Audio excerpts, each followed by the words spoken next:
negativas, sino que también impacta en la función ventricular. Y también otra cosa relevante es que los pacientes que fueron exitosamente revascularizados y se mantienen permeables, la necesidad de una segunda reintervención quirúrgica, ya sea con puentes de aorto coronarios o con angioplastía, es mucho menor, como podemos ver en esta gráfica, del 18, 13, 7 y 2.5 comparado con 58, 35, 28 y 16% cuando falló el procedimiento. Es muy importante, y no vamos a hablar mucho de la técnica, pero hay que seleccionar adecuadamente qué pacientes son los que vamos a abordar. Hay aspectos angiográficos y clínicos que nosotros podemos identificar para más favorables tener resultados adecuados. Por ejemplo, el tener una vía, un muñón por donde podamos empezar a pasar la oclusión es muy importante, como en estos casos. En este caso, esta oclusión es muy difícil pasar, realmente la guía siempre se va a estar yendo por el vaso principal. Eso tampoco es favorable cuando hay puentes colaterales y que nos están hablando de una cronicidad importante y una gran calcificación y degeneración de la placa, y es probable que no podemos lograr pasar la obstrucción. Estas son las limitaciones que existían anteriormente en el abordaje de las oclusiones totales. Con una tasa de éxito casi del 50%, era un volado, y una alta tasa de restenosis y reoclusión que se reporta, oscila entre el 32 y 74%. Con las mejorías tecnológicas y con las mejorías técnicas, fíjense cómo la frecuencia de éxito ahora es mayor al 90%, y la frecuencia de restenosis se ha logrado que llegue a ser menor del 10%. En relación a la técnica, se han utilizado innovaciones como poner 2 o hasta 3 guías diferentes para tratar de pasar las obstrucciones.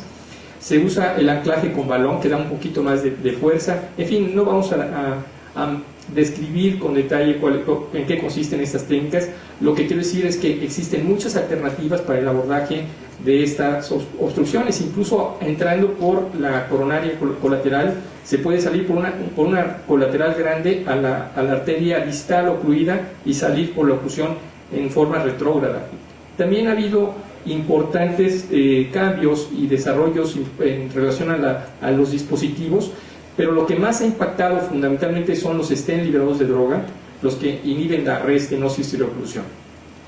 En relación a las oclusiones totales y los stents convencionales comparados con balón simplemente, una vez que se logra pasar una guía a la parte distal del vaso ocluido y se hace una dilatación con balón, fíjense cómo en el seguimiento la restenosis con puro balón es sumamente alta, llegando a ser casi del 70-80% de reoclusión del vaso en forma temprana.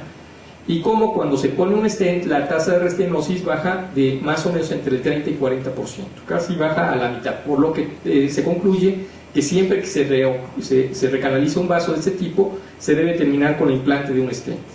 Sin embargo, ahora contamos con esta nueva tecnología que son los stents liberados de droga, con una disminución más importante aún de la reoclusión por restenosis, y ven en la barra amarilla cómo la tasa de restenosis en oclusiones totales crónicas ahora es del 9%, comparado con stents convencionales que ya habíamos mencionado.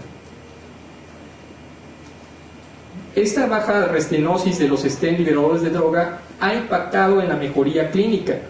Entonces vemos cómo la posibilidad de eventos cardíacos mayores es a la mitad de lo que existía con stents convencionales, con una P significativa.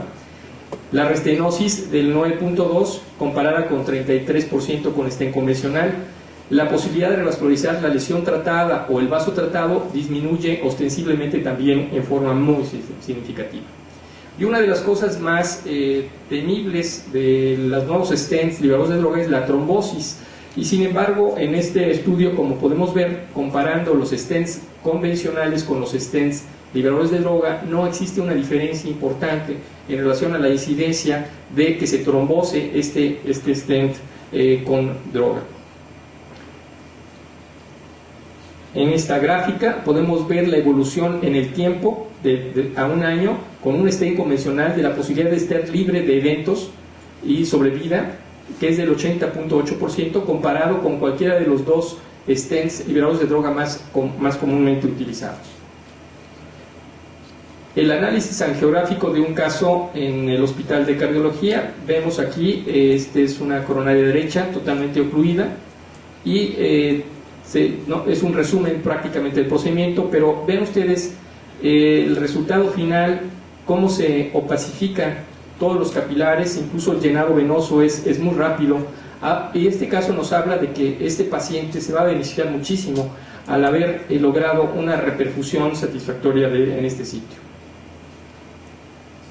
Hay que tener muy claro que debemos tener una indicación muy clara de qué pacientes son los indicados. Si el paciente ya tiene un infarto total, completo, el reabrir una arteria no le va a beneficiar en nada. Entonces tenemos que tener pruebas inductoras de isquemia o de viabilidad que nos demuestren que el vaso que vamos a abrir realmente le va a ser de utilidad al paciente. Debemos de valorar con mucho cuidado la anatomía del caso para predecir cuál es el caso más adecuado para tener éxito y menos complicaciones. Valorar los riesgos-beneficios. Aquí, como es un procedimiento, como en todos los procedimientos se debe informar al paciente, pero especialmente en procedimientos más complejos y más riesgosos, se tiene que explicar con mucho cuidado al paciente y a los familiares de esto.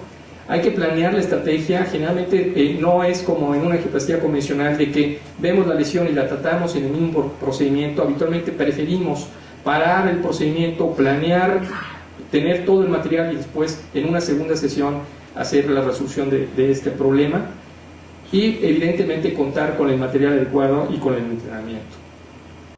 Es muy importante no emplear 2B3A por la posibilidad de que si una perforación ocurriera podríamos tener un accidente de sangrado mayor si empleamos este tipo de fármacos. Siempre hay que terminar con stent, preferentemente con stent liberados de droga, y siempre vigilar datos de taponamiento cardíaco, y es muy útil tener a la mano siempre stent cubiertos por la posibilidad de complicaciones. La segunda parte de la plática es en relación a los injertos de vena safena. Son los puentes que comúnmente el cirujano implanta en un paciente multivascular y puede ser que en la descendente anterior le haya puesto una puente de arteria mamaria, que son excelentes y que tienen una vida muy prolongada y muy satisfactoria. No así los puentes de vena safena, los cuales no tienen unos resultados tan adecuados como los puentes arteriales.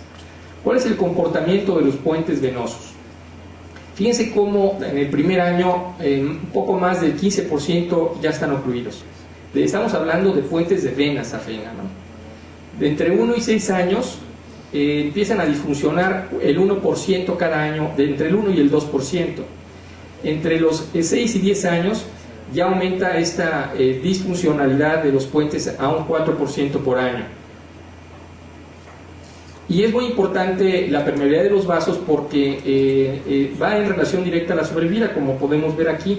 En la línea amarilla vemos la posibilidad de tener los puentes permeables, que va de la mano con la sobrevida libre de eventos del paciente. Entonces, entre más duren los puentes, pues más sobrevida va a tener, pero desgraciadamente sabemos que la sobrevida de los puentes venosos no es como quisiéramos. Y por otro lado sabemos que en una segunda revascularización, una segunda cirugía en un paciente de este tipo implica un riesgo muchísimo mayor. La mortalidad es mucho más alta, que puede ser en los mejores centros, entre el 3 y 7%, una incidencia de infarto muy alta, de entre el 4 y 11.5%, generalmente es menos efectiva que la primera cirugía para aliviar síntomas, y la permeabilidad de los puentes es a 5 años. Vean ustedes cómo es, a 5 años solamente 65% están permeables, en cambio el puente de arteria mamaria, que es excelente, es de 88%. Existe con la cirugía, puesto que la arteria mamaria va pegada al tórax, en el momento de abrir se puede dañar el puente que es el mejor tal vez para el paciente, y esto puede ser un problema importante, el riesgo de dañar la arteria mamaria. Y siempre la estrategia preferida, siempre y cuando no se haya implantado mamaria previamente. Esto significa que la cirugía pudiera tener una ventaja con respecto al intervencionismo si es que en la cirugía previa no se usó la arteria mamaria. ¿Por qué les va tan mal desde el punto de vista de una nueva cirugía a este tipo de pacientes, o con intervencionismo también? Porque las características de los pacientes son más desfavorables, son más añosos, son más diabéticos, más hipertensos, tienen más problemas vasculares, ya sea cerebrales o periféricos, más falla cardíaca, infartos previos. ¿sí? Son más adversidades y lo que estriba finalmente en menor probabilidad de éxito y más complicaciones.